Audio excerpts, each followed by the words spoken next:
Welcome to our channel. Today we how to register with Xbox account and link controllers, detailed guide step by step clearly.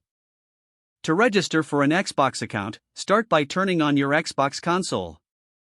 Once the console is powered up, navigate to the home screen.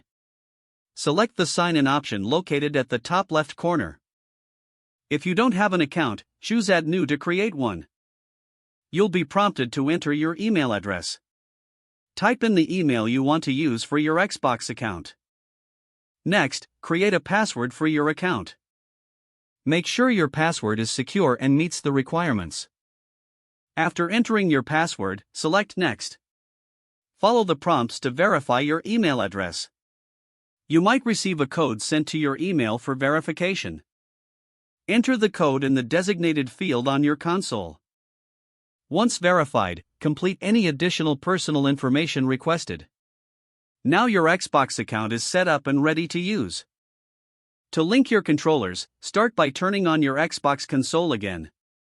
Ensure your controller has fresh batteries or is fully charged. Locate the small pairing button on the top of the controller. Press and hold the pairing button until the Xbox logo starts flashing. Go back to your console and locate the pairing button on the front. Press and hold the pairing button until the Xbox logo flashes.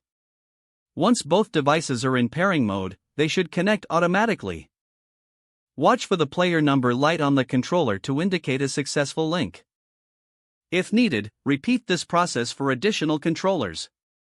Your controllers are now ready for use with your Xbox account.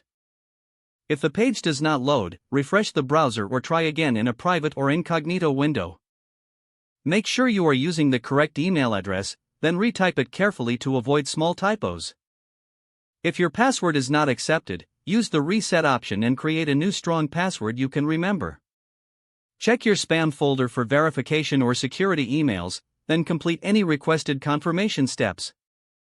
Enable two-factor authentication if available to improve account security and reduce unauthorized access risk. Don't forget to like this video and subscribe to our channel for more step-by-step tech guides.